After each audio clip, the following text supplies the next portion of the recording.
Olá! Estamos começando a videoaula do curso Controle Social das Contas Públicas do projeto TCE Educação e Cidadania. Essa aula foi preparada pelo professor Abraão Bezerra de Araújo. Nesse módulo, Controle Interno e Externo, você vai aprender o que significa o controle dos atos administrativos e as diversas classificações do controle da administração pública. Esse controle pode ser dividido em 4 classificações. Quanto ao órgão que exerce o controle, quanto à localização do controlador, quanto ao momento em que se efetua o controle e quanto à extensão do controle. E aí, tá preparado? Então vamos lá! Para começar, é muito importante que você entenda um pouco mais sobre o que significa o termo controle na administração pública. Ele se relaciona com o sentido de domínio, governo, fiscalização e verificação. É o ato ou efeito de controlar. É uma monitorização, fiscalização ou exame minucioso obediente a determinadas expectativas, normas, convenções e etc. O controle na administração pública, tema do nosso curso, compreende a complexidade de atos voltados à fiscalização, inspeção, exame, acompanhamento, verificação, monitoramento exercido sobre as manifestações administrativas que nada mais são que os atos administrativos. Bom, mas peraí, o que são esses atos administrativos? Olha, você já aprendeu que um ato administrativo é toda manifestação unilateral de vontade da administração pública que tenha como objetivo imediato resguardar, adquirir, modificar, extinguir e declarar direitos ou impor obrigações aos administrados, ou seja, a todos nós ou à própria administração. O controle serve para, entre outras coisas, a adequação dos atos aos aspectos pré-estabelecidos de acordo com a lei, para averiguar o cumprimento do que foi determinado, para evidenciar desvios para correção, decidindo acerca da sua regularidade ou irregularidade.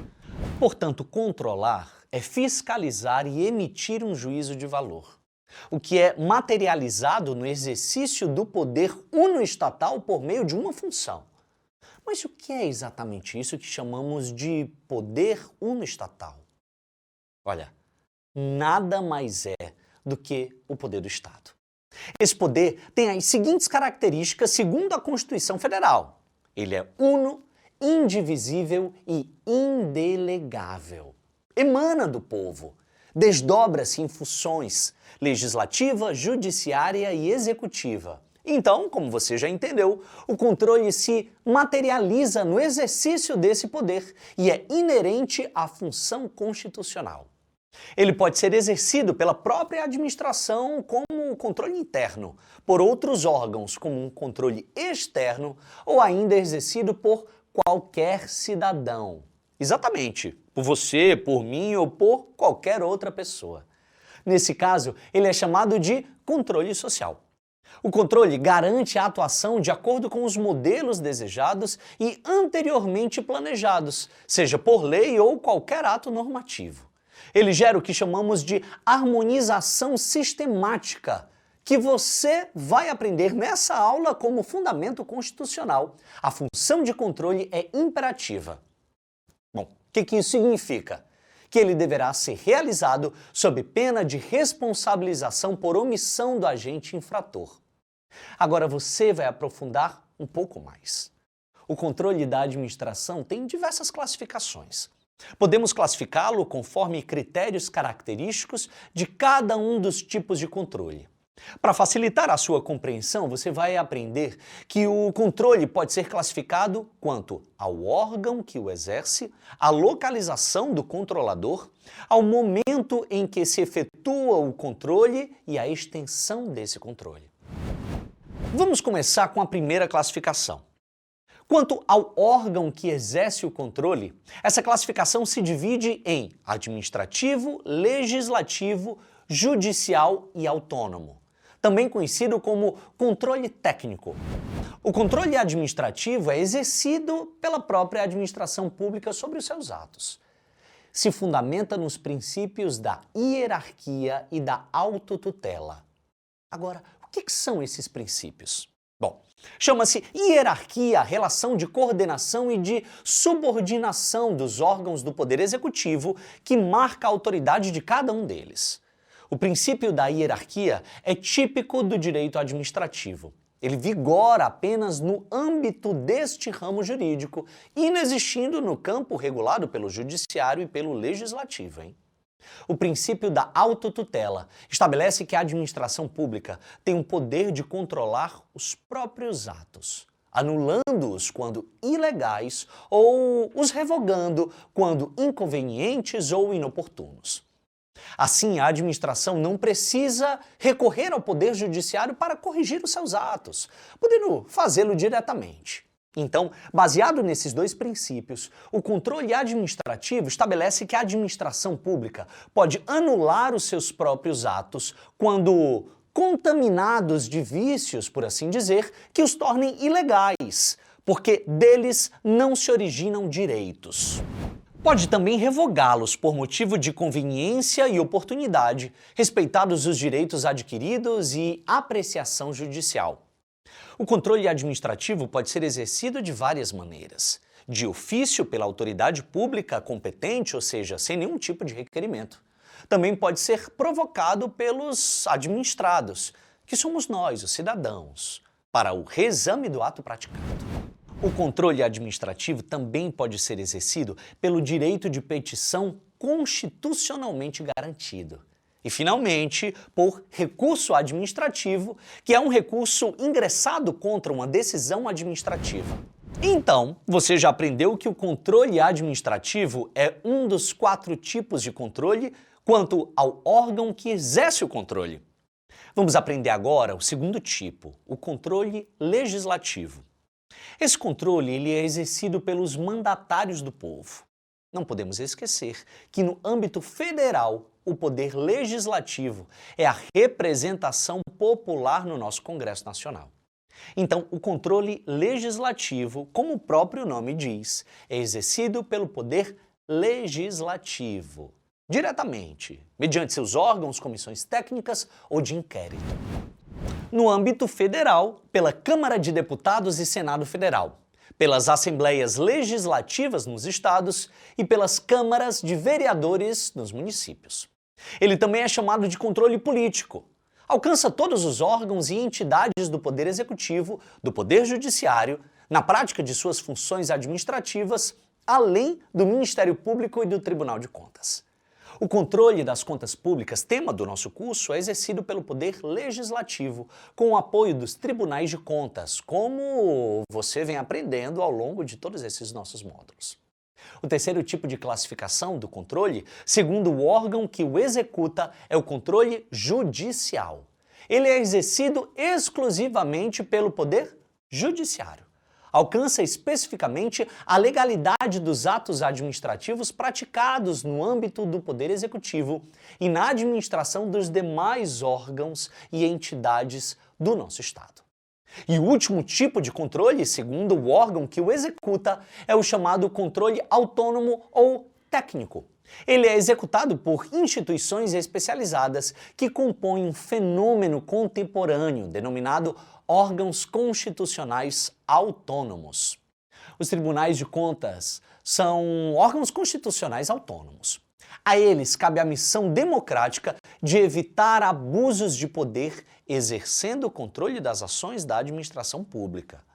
Os tribunais de contas foram criados especificamente com a finalidade de exercer o controle contábil, financeiro, orçamentário, operacional e patrimonial de todos os órgãos e entidades do Estado, baseado na técnica administrativa jurídico-contábil. Essa técnica persegue a racionalização da despesa e a eficiência da gestão orçamentária financeira. Agora, chegou a hora de aprender um pouco mais sobre a segunda classificação do controle na administração pública. Ela está relacionada à localização do controlador. Bom, nesse caso, o controle do ato administrativo se divide em interno, externo e social. O chamado controle interno é o decorrente de órgão integrante da própria estrutura na qual se insere o órgão fiscalizado que pratica o ato. É inerente a cada um dos órgãos e entidades dos poderes executivo, legislativo e judiciário, bem como do Ministério Público e Tribunal de Contas. Através de um sistema integrado de controle interno, deverão exercer o controle sobre os seus próprios atos e agentes. Através desse controle técnico é que se alcançam os resultados previstos anteriormente, zelando pela eficiência e a eficácia na gestão pública. O controle externo é aquele realizado por órgãos alheios ao órgão ou agente público que pratica o ato administrativo. Um exemplo típico do controle externo é o praticado pelo Poder Legislativo ao Poder Executivo, materializado pela atuação fiscal dos tribunais de contas. O controle externo permite o controle dos atos dos poderes entre si, evidentemente sem ferir competências exclusivas. Uma competência exclusiva do Poder Legislativo, por exemplo, é autorizar o presidente e o vice-presidente da República a se ausentarem do país quando essa ausência exceder o prazo de 15 dias. No Brasil, o controle externo é exercido pelo Poder Legislativo com o auxílio dos tribunais de contas espalhados pelos estados e municípios. Os tribunais de contas conferem o cumprimento das leis e avaliam se os atos administrativos foram praticados no momento, na forma e nos custos adequados. Além disso, eles examinam o cumprimento dos programas de trabalho e das metas propostas nos planos de governo e no orçamento. Em certos casos, o próprio tribunal pode determinar multas contra atos que tenham prejudicado o patrimônio ou gastado irregularmente os recursos públicos. E o último tipo de controle, segundo a localização do controlador, é o controle social. Ele é executado pelos próprios cidadãos pelo chamado controle popular. A Constituição atual prevê o controle social em diversos dispositivos, em nome da participação efetiva da sociedade nas ações governamentais e atividades administrativas do Estado. Embora a legislação garanta a transparência e o cuidado com o uso dos recursos públicos, ainda são poucas as políticas públicas educativas para o incentivo a uma cultura fiscal responsável. Vamos aprender agora a classificação do controle em relação ao momento em que ele é efetuado. Nesse caso, ele pode ser prévio, concomitante ou posterior. Prévio, preventivo ou a priori é o controle executado antes de o ato administrativo ser praticado. Promove, assim, a prevenção da ilegalidade ou irregularidade não conivente com o interesse público. Apesar dessa presteza no controle, ele implica a dependência do ato em análise, a autorização ou aprovação prévia. Como exemplo do controle prévio, cita-se o exame realizado pelos tribunais de contas nos editais dos procedimentos licitatórios, que são as compras públicas feitas pelos governos. Esse controle tem como objetivo a verificação dos princípios e regras elencados na Constituição e na Lei de Licitações, assim como a análise dos editais de concursos públicos.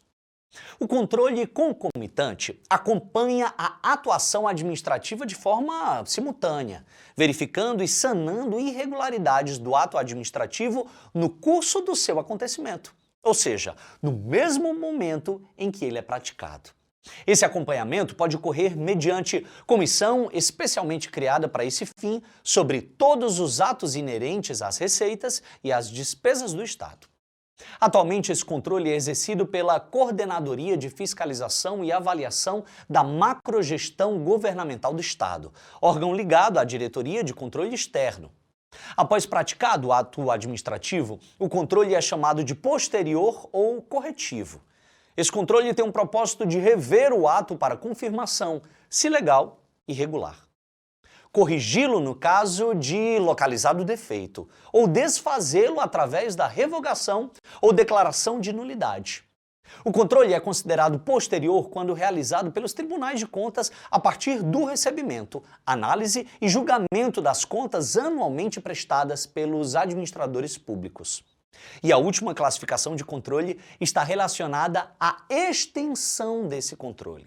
Nesse caso, ele pode ser classificado como de legalidade ou de mérito. Vamos entender o que eles significam? O controle de legalidade objetiva é a análise do ato comparado aos dizeres da lei.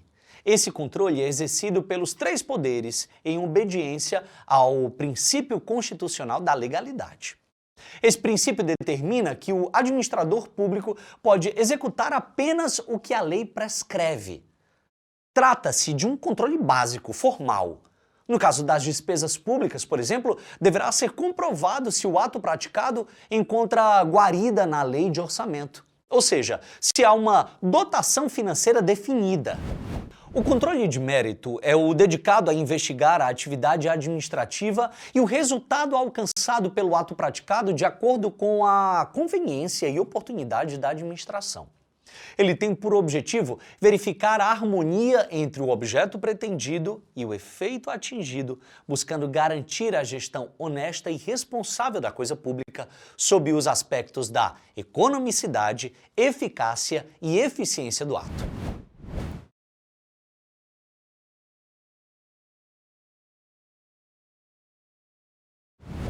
A harmonização interinstitucional no controle da administração pública, ela é justamente o reflexo da interdisciplinariedade dos fatores a serem controlados.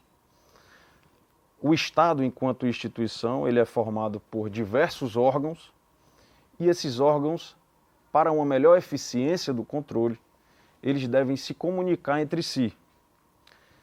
Primeiro, com fundamento na transparência, que é dever do Estado e que é fator absolutamente sensível para a maior eficiência do trabalho exercido pelo Estado, das funções exercidas pelo Estado.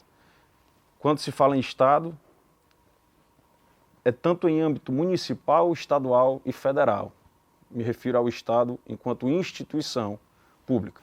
A partir dessa capacidade de diálogo entre os órgãos, nós teremos, primeiro, uma maior fidelidade das informações transparentemente prestadas e, resultado disso, é a harmonização de padrões dos diversos órgãos, tanto em âmbito municipal, estadual e federal, o que vai, consequentemente, gerar uma maior eficiência das funções exercidas pelo Estado para fins de garantia das políticas públicas, essas que refletem os direitos fundamentais constitucionalmente garantidos. Então, o diálogo, o intercâmbio entre esses órgãos é fundamental, primeiro para gerar a harmonização dos processos e, consequentemente, a maior eficiência no controle dos atos da administração pública.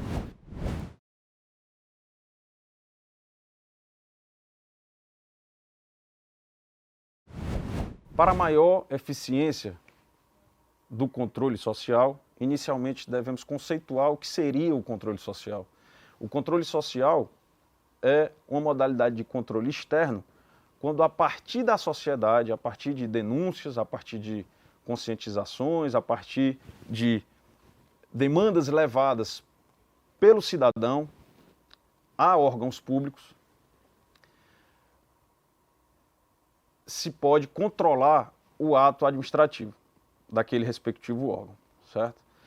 Geralmente, é comum que essa denúncia seja feita através da judicialização, muito embora não necessariamente essa seja a única forma de controle social.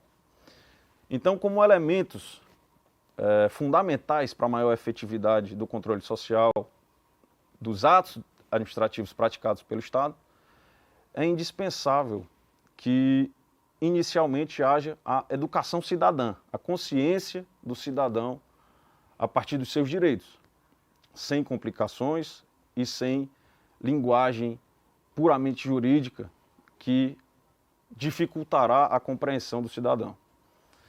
A partir da conscientização cidadã, da educação jurídica para conhecimento dos seus direitos enquanto cidadão, facilitará o maior controle social de atos administrativos praticados. Em segundo momento, após essa educação, essa conscientização, é necessário também o estabelecimento de canais de denúncia, para que nem tudo seja judicializado, para que a judicialização não seja a única forma do cidadão reaver os seus direitos enquanto titular. Então, educação cidadã, canais de denúncias efetivos e, em um terceiro momento, a proteção do denunciante. Isso é fundamental para que se afaste qualquer possibilidade de eventual represália contra aquele denunciante.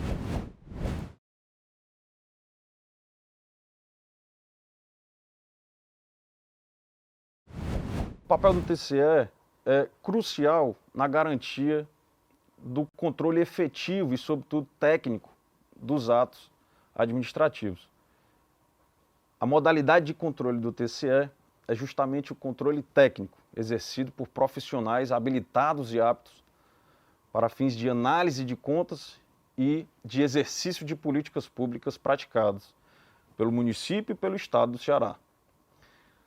O TCE, exercendo papel fundamental, ele vai promover, primeiro, a conscientização através de cursos como este, e, em segundo momento, a autuação e as sanções respectivas para atos ilegalmente praticados por gestores. Muito importante essa aula, né? Você aprendeu tudo sobre a classificação do controle da administração pública e sua importância para que os agentes públicos e os órgãos do Estado exerçam as suas funções da forma mais honesta e ética possível. Não deixe de estudar o fascículo deste módulo que contém mais informações sobre esse tema, hein? A gente se encontra na nossa próxima aula. Até lá!